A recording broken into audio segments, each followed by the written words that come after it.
Da bi ukazale na svoje probleme i potrebe, Romkinje su se udružile i pokrenule projekat koji je simbolično počeo 8. marta na Dan žena. Projekat podrazumeva niz okruglih stolova, tribina i uličnih akcija o položaju Romkinja, a Romsko-ženska mreža sprovodi ga u 25 gradova.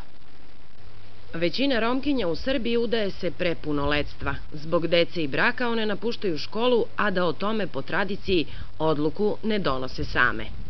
Pre, kako mi dao otac i baba, tu sam ostala.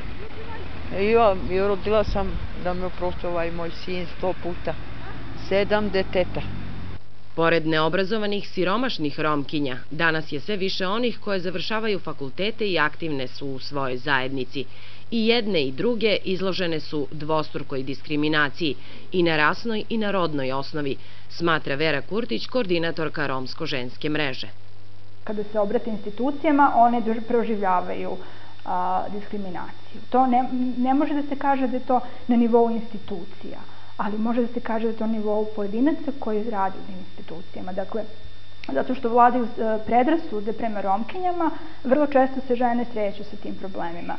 Jedan od ciljeva projekta koji finansira Američka agencija za međunarodni razvoj USAID je donošenje lokalnih akcionih planova na unapređenju položaja Romkinja.